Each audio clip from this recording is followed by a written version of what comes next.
Is it possible to form yourself location agnostic, bulletproof to circumstance, resilient during the way that ensures marching down the road to high-level outcomes every damn day until they happen? I consider myself extremely motivated, but plenty of mornings I wake up and don't want to move. It's not that the obstacles are too big or that I don't enjoy what I do, but some kind of meta-level inertia has clogged the gears.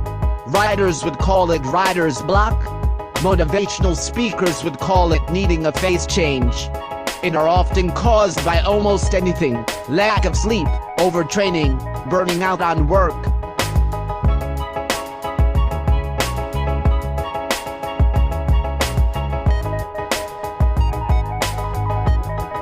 No matter how motivated I used to be yesterday, sometimes the muse just left the building overnight.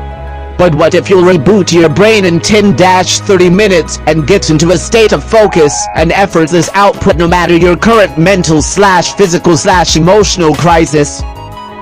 A morning script can guarantee high-level output, daily variables be damned. But most people don't get the most important part, the process. It's actually more important to schedule time to review your goals/dreamlines each week than it is to actually write them down. It's the codified process of reviewing the target and making sure you're on the right path that guarantees success, not writing down the goal. Want to hit big outcomes? Figure out the daily process that will make them inevitable. This means 1. Doing the same, repetitive, right things every day. 2. Staying motivated to keep this up day in and day out. The key to staying motivated as the proper awe-inspiring targets. But sometimes this isn't even enough, especially when you've been thinking about them for a long time.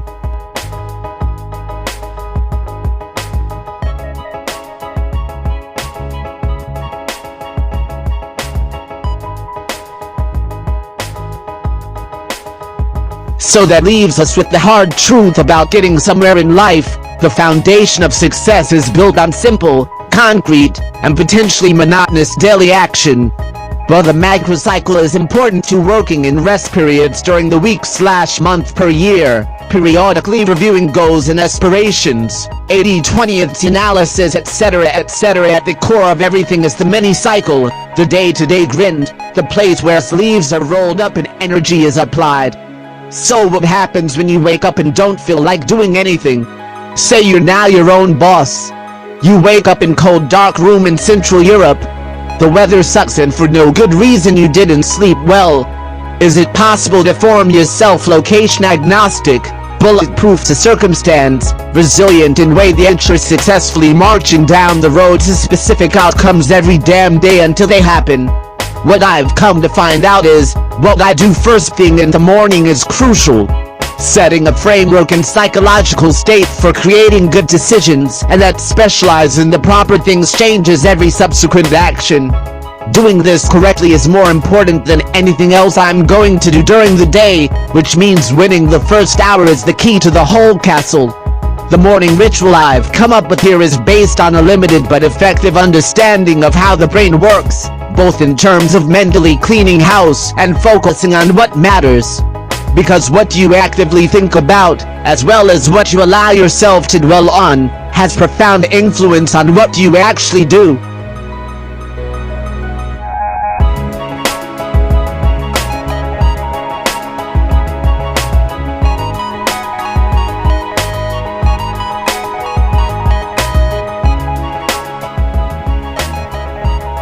Priming. You are more suggestion prone than you think. I first learned about the concept of priming from Thinking, Fast and Slow, which summarizes decades of research conducted by psychologist Daniel Kahneman into the way our brains work, and why we are so prone to cognitive biases that cause us to make simple but important mistakes. This is one of the most important books I've read in the last few years in terms of daily relevance.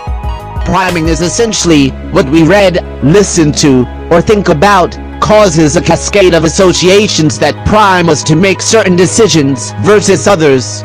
We like to think we're mostly in control of what we do, but Kahneman illustrates in experiment after experiment innate biases that affect our judgment and change our decision-making based on our mental state. The simplest example I can think of is watching motivational workout videos to psych yourself up for the gym. It's a lot easier to say yes once you've primed yourself that being fit is really important.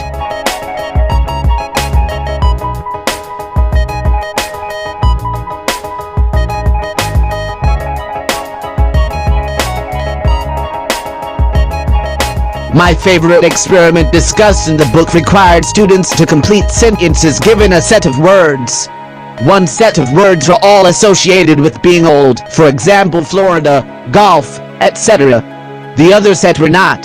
The students were then asked to walk down the hall to complete another task in a separate room. Without the students knowing it, researchers were actually measuring the time it took students to move from classroom to classroom. The students who had created sentences with words associated with being old walked significantly slower than those in the other group. Just reading words associated with being old caused significant changes to their real-world behavior. So, if thinking about being old makes you move more slowly, what do you think a focus, even briefly, on being tired, unhappy, unsuccessful, or on any other myriad problems does to us? What's the answer? Think about something else.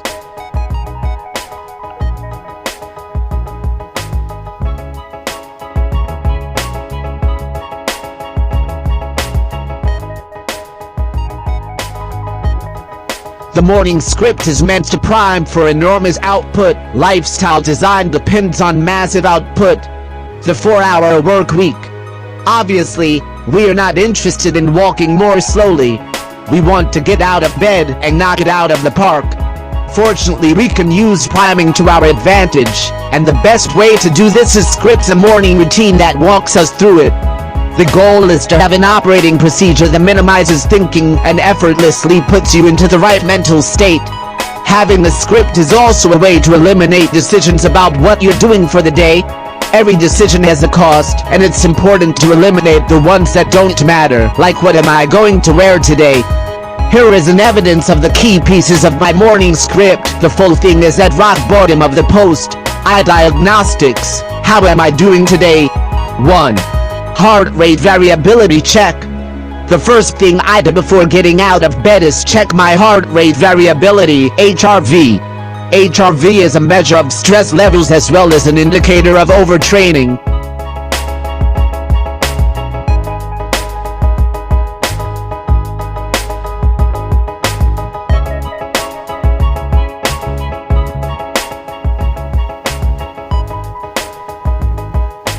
Your heart rate should change as you breathe in and out, and the difference.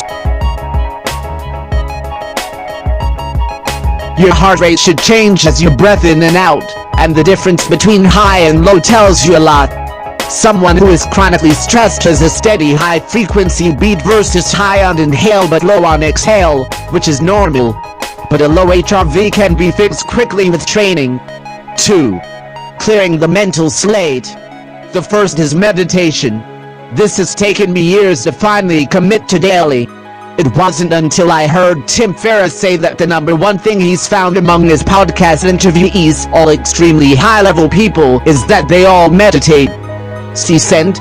The full state change if I'm really in a funk for some reason, and so far 20 minutes of guided meditation clears that up. Most of the time I'll jump into the shower, dial into freezing, then turn it on full blast, and stand in a stream of ice water for 30 seconds. Talk about a 100% new you. Hat tip to Tony Robbins for that one. Works even better if you have a cold body of water like a lake to jump into. 3. Priming. Setting up a new mental state. Once my head is totally clear and I'm calm and focused, it's time to set the conditions for the day. First, 5-minute journal. Another thing Mr. Ferriss turned me on to, big surprise. A simple idea that when you briefly focus on things you're grateful for, you can't be angry or afraid. Tony Robbins, podcast interview link below, also spends a lot of time focusing on gratitude, which is a simple way to prime positive emotions. The exercise asks you to write down 3 things I'm grateful for, 3 things that would make today great. 2 daily affirmations. Example, I am great because. See sent? Visualizing best future outcomes. I do the above every day. The rest of this is 4 days I'm working. I have a picture in my head of where I want to be in the next few years, what I'm doing, who I'm with, what it looks like, what I feel like. It's a comprehensive picture of the best possible life I can imagine. I spend a few minutes imagining this future scenario in full color HD, and by the time I'm done I'm ready to digest about anything to make it a reality. Third, visualizing success in work/creative outlets. There's a well-known book called Think and Grow Rich that helps you codify what you want in life, monetarily speaking. It's another exercise for priming you to work your ass off by writing down how much money you want, the target, what you're willing to give up to get there, and how you're going to achieve this. The idea is that first thing in the morning and before bed, you read this out loud. However you go about this, the key is to visualize in detail until you feel some kind of deep emotional response to future scenario where you have everything you want. And visualize it as if it already exists, as if you've already achieved it all. Maybe you'll ask this question for yourself. What the script is missing? Listen. One of the most important things this particular script is missing is daily writing and or journaling. I've got writing down as an option when time permits, but journaling is different. It's an unstructured free flow of consciousness onto paper. The purpose isn't to log what happened in my life, but to take what's spinning around in my head and write it down. There's something very therapeutic about this, almost as powerful as meditation. But the important question is, does this script work all the time? I'll tell you, my friend, no, nothing is perfect. But this eliminates a lot of days that would have been ineffective. It gets me from something like 80% to 95%. By the way, I'm not suggesting you should be using this script to grit your teeth and do things you don't really want to do. The real magic bullet for motivation in life is to be 100% in charge of where you're going and doing what you love to do.